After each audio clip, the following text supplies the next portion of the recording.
it's Hope here at Crafty Hope. Welcome to my craft desk. It is day 36 of the 100-day project and my hashtag not precious project, in which I'm trying to take items from my stash that I have previously deemed too precious to use and actually use them. So I'm going to give y'all a quick look of what... When I started the project, I curated a small selection of items so that I wasn't overwhelmed by my entire stash. So I'm going to give you a look at what's left of that original curation. Okay, so yeah, it's just that little bowl of a couple things and some lace. It's a, y'all may have seen it when I did something else. What did I do? I don't remember. And...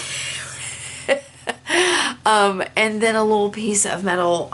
Also that was in there was this, which is a laser cut little shrine that I made. I cut it out on the laser cutter months ago, and just, I can cut out another, y'all. I don't know why I haven't taken the time to use this. So this is the main not precious item I plan to use today. I also had this in my box, which is a tin of things. Y'all may have seen it during my snippet roll sessions. I got this from Madison at Mad Fox Studio. I won it in a giveaway, and I have used a bunch of the stuff in my snippet roll, so I have used it.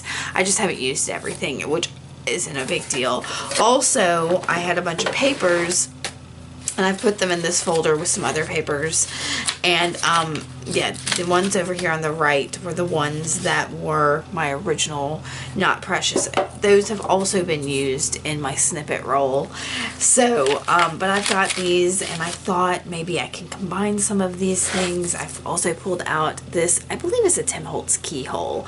And I'm trying to maybe come up with just a little assemblage. I might add it to something bigger later, but for now I'm going to keep it small. I've been struggling all day trying to figure out with exactly what it was I wanted to do today.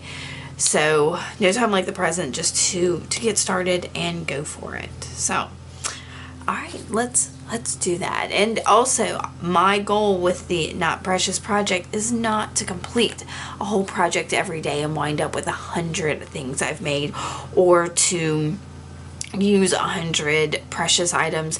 It's to work with those items. So I may not finish this today. It might be tomorrow that I finish it. It may be an ongoing thing, but I'm going to get started altering this, and we'll see. It could happen. I could finish it today, but it might take me a couple days if I'm not feeling it. We'll see. Now, if you saw the title of this, it did take me 4 days to do this whole assemblage. And that's mostly because not only did I do this little shrine, but I put it in something. And I'll mention that the next time I break in real time. So I did the day after this, which is what, day 37? I think that's right. I will break in real time, and I'm leaving those parts in just so you can hear what some of my thought process is when I was working on this in the real time. I am now, the 100-day project is over, and I think it's kind of important that you know what I was thinking at the time, because I can't tell you what I was thinking 70 days ago. I have no idea. It's probably more than that. So... all right, so you saw I used my back plate there to measure my bit of paper, and now I'm putting some fluid matte medium on it. Now I'm going to put the matte medium on there and let it dry. And that's simply so that it kind of seals in the wood, because of course wood is very porous, and once that's dry, I'm going to put another layer on that will be what I use to glue my paper down. Now that piece of paper is very precious to me because it is some ledger paper that's probably almost, if not over 100 years old, and it's also been eco printed, so it has lots of layers of yumminess to it that are felt precious to me. Now, you know, somebody else may be like, okay, it's just some paper with some leaves on it. But to me, it felt very precious. And I'll mention that again when I break in here in the real time.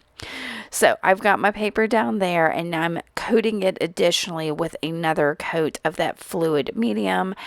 And I've got this scraper tool that I'm just flattening down, trying to keep some of the air bubbles out. Now, the more the more of the medium I put down, the easier it is to kind of scrape it, you know, because it makes that paper a little more pliable. So I am going to dry that and then come back in with a sanding block, and that's really just to kind of get any of the excess off the edges. I'm doing it just kind of slightly at an angle. I don't want to sand off a whole lot from the front.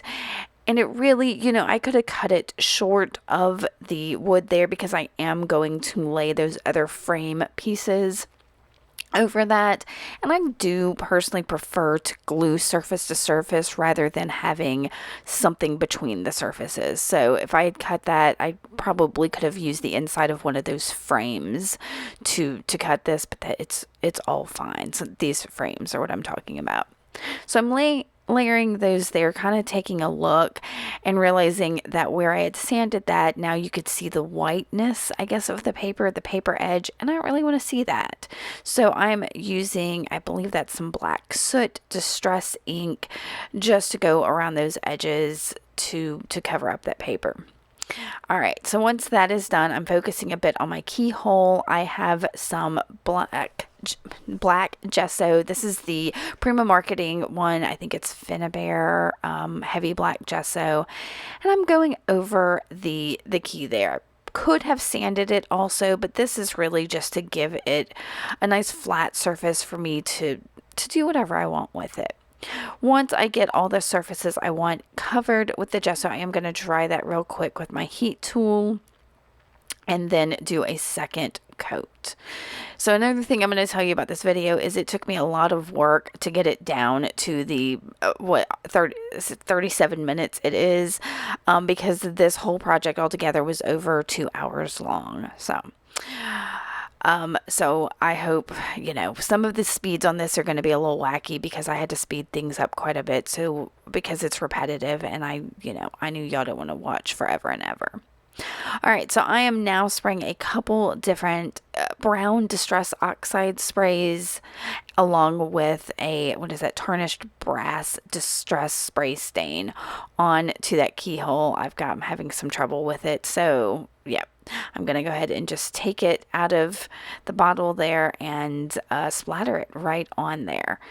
Now, this isn't really going to matter because once I get this dry, I'm going to heat dry this again here in a second. I think I'm pretty sure that's the Distress one.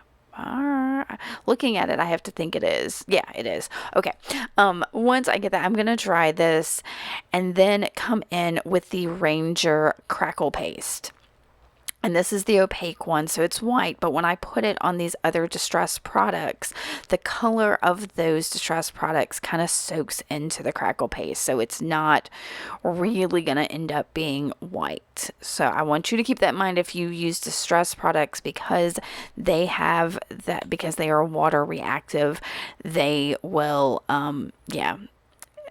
products like this they'll soak into and change the color of. Okay, I am about to break in here because I do walk away to allow the crackle paste to crackle because it needs time to do that. The heat tool really doesn't give me the crackle that I like, so I will break in here in just a second.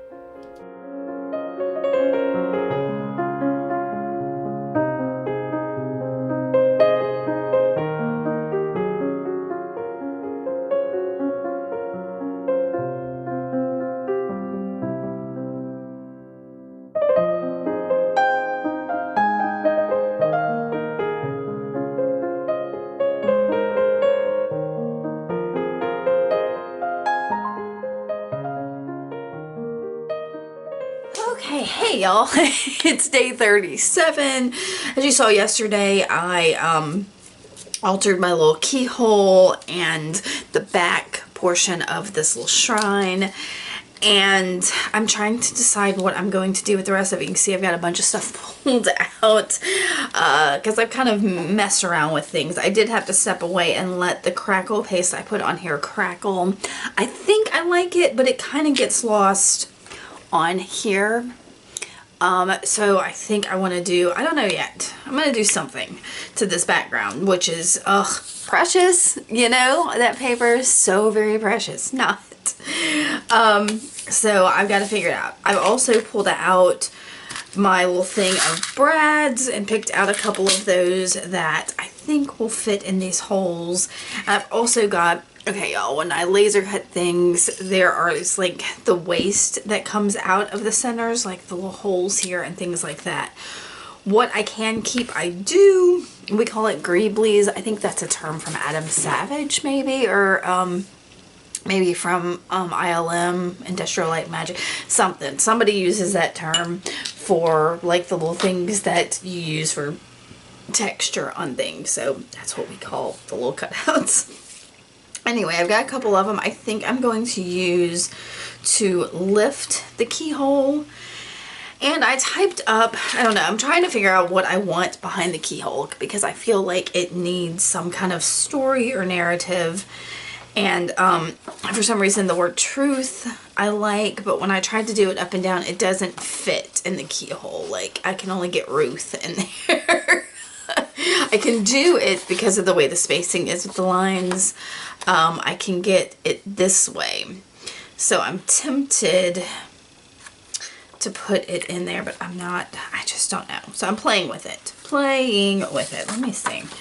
So I'm going to take y'all on this. Like I said, I may alter this. I need to glue, and I may also paint the front of this, but I'm trying to decide on that too. So, we'll see how much gets done today. And I think eventually this little shrine won't be a piece on its own. I think I'm going to put it in something larger.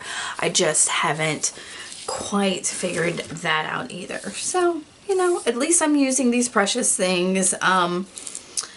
I don't know that I'm bringing anything new precious in. I'm continuing to work on altering these things that I found precious. So, yeah, let me do that. All right, I once again over-explained things, but that's just how it is. You know, I could cut those pieces out, but like I said before, I really want you to kind of know what frame of mind I am in. All right, so I took those little brads that I have and inserted them into the holes of that keyhole, and I'm bending it back, but they're not bending it back as flat as I want. So I'm going to take, I think it's a miniature iron that's actually like super heavy to help me press that down so they're flat. You see, I'm tapping my fingers thinking about what I want to do. Yeah, that's what I pulled out, trying to get the bends and those to be as flat as possible. And then I'm going to take these little pieces of, these are actually round ones, and I can't tell you, I don't know what I cut out to make those, like I said, what we call greeblies. But I've got those. They're all the same height, and that's really the only thing that matters besides the fact that I don't want them showing. So I'm using E6000 to glue them to this keyhole. I think I'm going to end up grabbing another one out of my jar there to give it, so it's not as like wonky and unbalanced. So I glue that. I left it to dry, and I am tearing out that little bit of truth there. So if you saw the title of this, I call this my Thorny Truth Assemblage. Y'all, it's one of my favorite things I did during the 100-day project, and it sold pretty quickly. A friend of mine was immediately like, can I buy this? And she did. So it is gone, and I've got a ton of pictures because I wanted to make sure I had pictures for y'all along with pictures for my own record, because I do love how this one came together. I didn't know it was going to include thorns in it at the time, but we'll see those. It'll be the next day. But all right, so once I tore out my truth word, I did ink up the edges. I believe that is some walnut stain distress ink, and I think I mentioned there in my real time that I needed something else on there to brighten it up a little bit. So I have some, I believe this is Prima Marketing metallic watercolors, and I've got like a really bright gold there that I am putting on there. That I like the watercolors because they're still transparent, so you can kind of see the ledger paper and everything without obscuring all of it. So I'm gonna dry it real quick, just like this, and show you how it has that beautiful sparkle on there.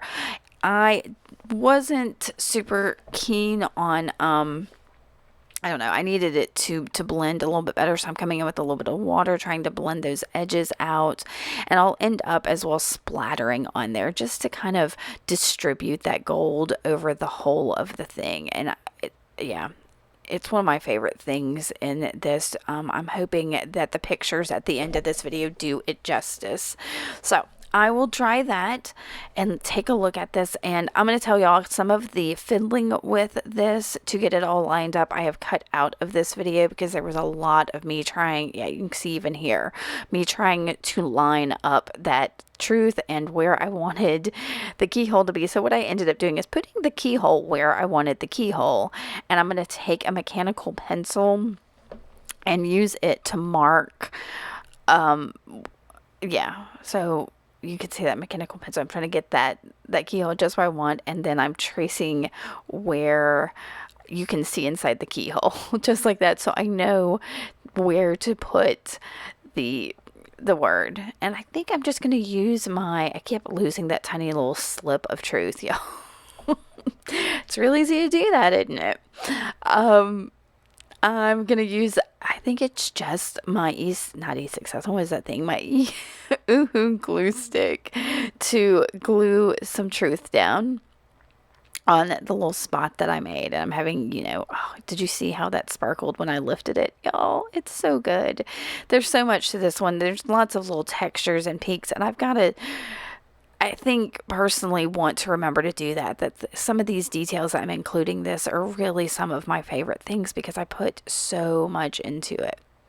Okay, so I'm again using the E6000, and now I'm just having to center my keyhole over the truth word. So I left that to dry for a bit, and I'm going to focus on the front of the shrine. Now, those other two frames I'm not even worrying with because all you'll ever see of them is the edges. But the front of this, I've got some white gesso. I am using a 3x5 jelly plate I have found with fiddly pieces at like chipboard and stuff. This is the easiest way to paint them, so it's something I've been doing a lot more of. So I wanted gesso on this, and that's how I'm doing it. Now there is still gesso on the brayer, so I am going to go over the brayer, but really with using the jelly plate helps me cover it without getting a whole lot on the sides of this. Now or inside all of the holes and that kind of thing. Because if I was using a paintbrush or some other method, it would kind of be everywhere because I am a very messy girl. All right, so I'm picking up some of the excess there. You can see with just a piece of dictionary paper, and then I'm going to start cleaning up my, my jelly plate along with, a little bit of I am using just a wet paintbrush to move some of that gesso around on that front. All right, I think now I'm going to start cleaning up. I don't know. Okay, then I came in with this kind of blue-green color that I really like. I don't remember what it's called. But I'm going to use the same method, brayer it out. And this I'm doing kind of thin on the jelly plate. And then I will put that front of that shrine right there, press it down, just wiggle it around a little bit. If I'm missing places, you can see. It's, y'all, I really love this method. I don't know why. It just works for me. So once that is done, I'm again going to clean up my jelly plate. I'm checking that, seeing how it looks. And yeah, I'll start cleaning up. So then I'm going to go ahead and glue these two frame pieces around. I kept moving them around on my desk, and I was like, there's no reason that they need to just be separate. The only reason I have two of them is to give me some depth to the shrine, because of course I can just glue that front on there, but then it wouldn't feel as shadowboxy. So the more of these frames I put in there, the deeper of course that becomes. Now if you are interested in a little shadow box frame like this, let me know. I can cut this out pretty easy on my laser cutter. I might even put some in my shop, so let me know if that's something you're interested in. I can definitely knock some of those out. I'll probably be cutting out some more for myself here before too long, so give me a shout, let me know. I might just list them anyway just to have them. We'll see. Okay, so I've got those. I just used wood glue, y'all, to glue those together. And the wood glue I'm using is Dollar Tree brand. It is nothing special. But wood glue is definitely preferred. It gives you a stronger bond than the wood itself, even according to my husband. But yeah. All right, so I wanted to alter the front of this some. It seemed, I don't know, super bright and all of that. So I'm using a mix of those watercolors, metallics that I have. You can say I use some of the blue. I use some of that like gunmetal black on it. Just trying to age it up a little bit because I aged that keyhole and that back paper and all are still very grungy. So I didn't want this to feel so bright and shiny and new. I wanted the whole shrine to have a bit of an aged feel. So I used those watercolors just to get the sparkly ones to give it a little bit of something. But then I was like, no, I need more age. So I'm using some transparent raw umber ink on here. Now, what's great about the ink is because it's the acrylic ink, it is permanent, whereas those watercolors, they're not. So yeah, they're watercolors. They're water soluble. This acrylic ink is not water soluble. So I am going around very lightly. I think you could see I added a little water to that. And then I'm going over this very lightly just to tone down that super bright blue-green color. And so this second layer, I'm being a little more inconsistent, I guess, with my coverage, because when something ages, it doesn't age in a complete pattern. Or not overall coverage. It's going to be in bits and pieces. So, yeah, I did that. I'm going to dry it again, lots of drying. And then I've got that Distress ink and, what is that, walnut stain. And of course this is also water soluble, but for me this was more about getting the edges, as you can see, of this that I didn't get. Yeah, it's really just to kind of get the edges more than anything. Yep, you can see that's all I'm doing. And then I think the last step I'm going to do with, well, we'll get to it in just a second. I don't want to get ahead of myself. That's how I end up talking too fast. And I know I talk too fast in these videos, so I apologize for that. I am using my finger here to blend out that Distress ink a little.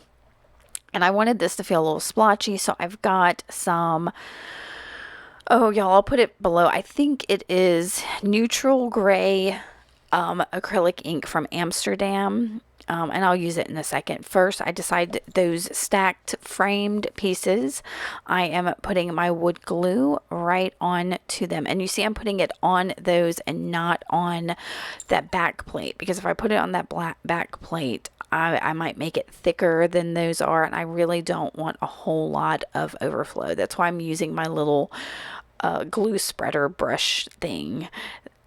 So that way when I put this down, it's just on that frame piece and it'll connect to that. Now I do have a toothpick. I almost said toothbrush. Oh, toothpick there that I'm using it to clean up where the glue has come out a little before it dries. This glue, despite it being Dollar Tree brand, does dry pretty quickly, but all wood glues are going to act about the same. My husband doesn't recommend. He likes the Tight Bond 2. It's the blue one. So if you want to get a good wood glue, that's the one he would recommend. All right, so there's that gray acrylic ink, and my stopper is not working, so you can see I'm just kind of struggling trying to get it into that. I'm going to add a little bit of water, and I'm going to splatter onto the front plate there, and then dry, just to give it more splotchiness and age, really. Once I dry it, in just a second, I'm going to do it. I will dry it. Like I said, I'm trying to get ahead of myself again. So I'll dry it, and I'm realizing that gray isn't showing up much and it needs a little brightening. So I'll add a little bit of titanium white Liquitex acrylic too. You see I'm putting more of that gray too, just so that gray is, oh, see, I had to bring out the pipette because I could not get any of that ink. Oh, what a booger that is. Now, and these are, of course, again, permanent, so it's not as worrisome about whether it'll move later. And again, I'm using my fan brush No, I'm not using a fan brush. That's a tiny brush. I'm using a tiny brush because I wanted tiny splatters and going over that. And again, I used the white because I didn't want white splatters. That's too fresh. That's too new. But with that bit of gray in there, it's pretty nice. So I dried that. And again, I'm going to come in and ink it.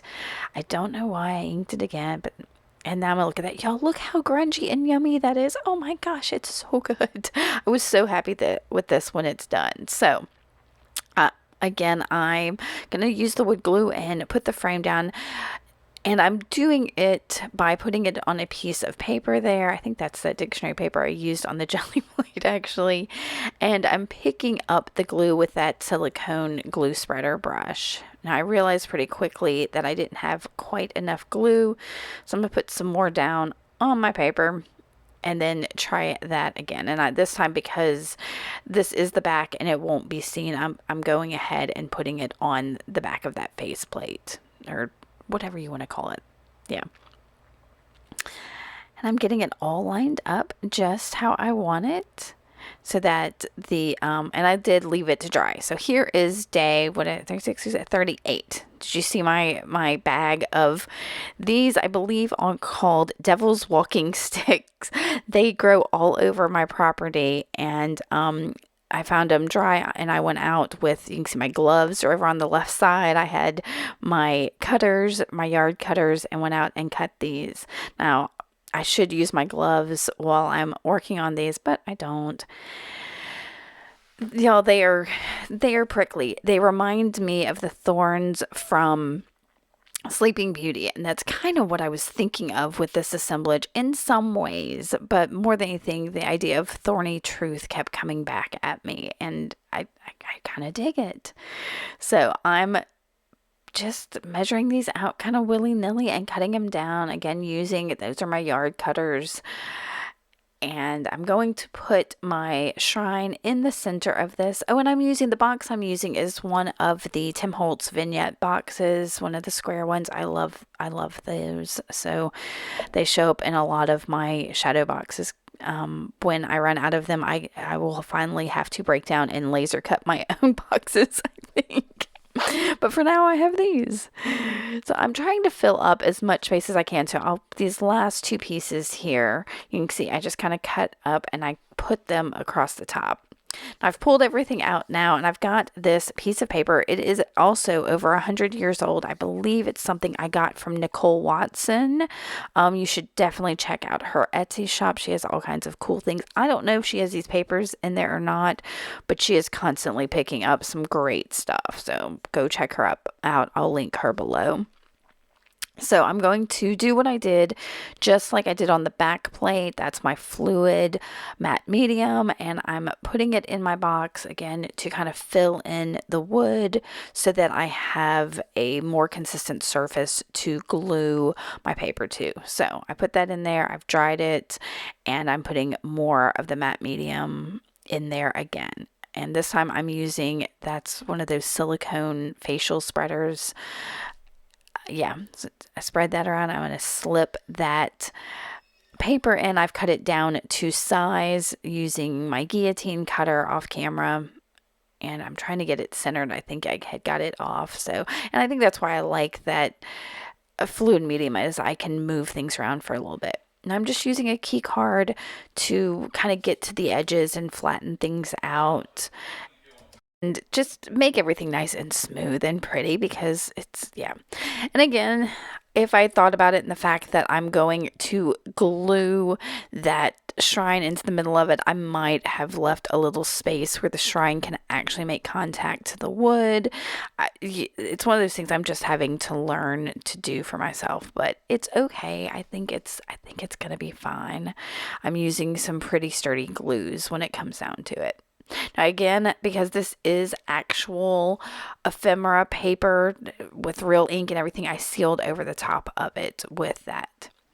All right, y'all, I cut this down a whole lot. That is some varnish from Arteza that I got, and I decided to use it to seal these thorns. Now, this was a very lengthy process. You can see I'm holding the bottom end of this one and just covering everything on it.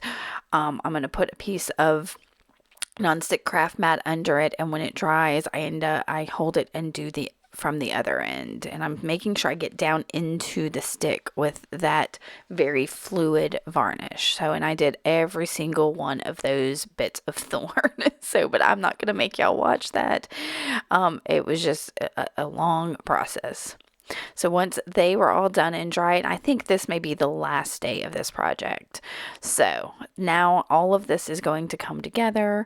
I have my thorns. I'm kind of looking at them, trying to remember how I had them laid. I did take a picture with my phone. That's why my phone was laying down in that other that other part of the that other clip there. So it's time to start gluing. I was very nervous because, all of these bits are precious. And if I mess this up, what?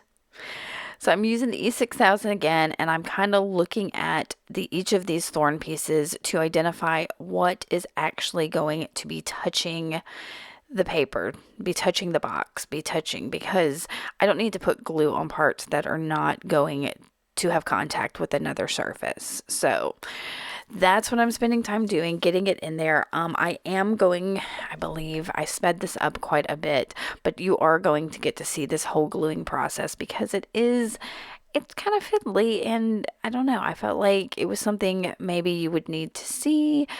I will also say that you see me twisting and turning, trying to remember how I had these things laid. And I do believe I came back in later once I don't know if I kept that clip of the video in here or not, but I came back in with the E6000 and a toothpick, and anywhere where anything was wobbly or not secure enough, I added more glue. Because these things felt very precious to me, and I wanted to make sure that they held up. Now, I'm sorry my head is getting in the camera shot, but I wanted to get right over this to see it. So you can see how much faster this is now. I think I sped it up 8 times speed, but I wanted you to see how I'm laying all this out and making sure the pieces are getting in there and getting glued.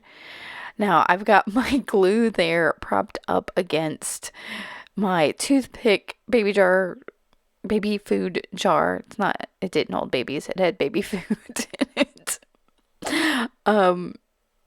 So that it won't go all over my desk. There's probably some other solution, but it worked at this point. So I've got it closed now because I guess I was having problems.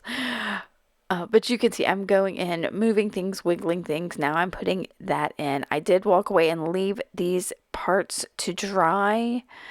See, this is where I'm kind of checking things, and then it came back in because these pieces kind of fit over the top of the other ones, and if the other ones aren't in there right, then did I glue down my Shadowbox? I mean, the shrine yet? Y'all, I don't know. There are bits that may not have gotten in there. I must have, because I had to have glued. So I used the E6000 and coated the back of the shrine and put it in the box as well. So, and I don't know why that video clip isn't here, but I mean, that's pretty self-explanatory, I suppose. All right, so I've got all these little bits. I went through and pulled out anything I needed to. And I decided, because I didn't like where some of the things made contact with other things or how it looked, that I really needed another natural element in there. So I've got this moss. It is from the Dollar Tree. Most craft stores carry some kind of moss that you can use, and it's real moss. It just, it's great for craft projects. And I'm going to again use the E6000 to glue it down. But like I said, I'm using it to cover, like, I didn't like how you could see exactly where those intersections were, and things weren't touching, and it didn't feel natural. So I'm just covering it up with a bit of moss, and it's super cool. We are finally getting toward the end of this, guys. So I do want to say that I hope you have enjoyed this project are okay with the fact that the 100-day project is over, but I'm still sharing some of these projects because I think some of the techniques that I've used in this, not only do I want to remember how I did them and put them out there on YouTube for us all to see it, but I think they are techniques that maybe you can incorporate into your own art. And, and if you have questions, or if you saw this on Instagram and wanted to know how I did it, I wanted to make sure it's there for you. So that's why I'm putting these up, even though the 100-day project is over. It's not topical, but I suppose it's okay. But y'all, look how pretty that is. I love, love, love how these thorny, those, what are they called? What did I say they were called? They're called Devil's Walking Stick or Devil's Cane. Those thorny bits suddenly look like these trees in a forest, and you've got this truth that lies in there, and this hidden shrine. I don't know. And you see, I gave a thumbs down because there was a part I didn't like there. But we're coming to the end of this. I have got a ton of pictures. I have more that I wanted to add, but it was like, no, nobody needs to see that many pictures of this.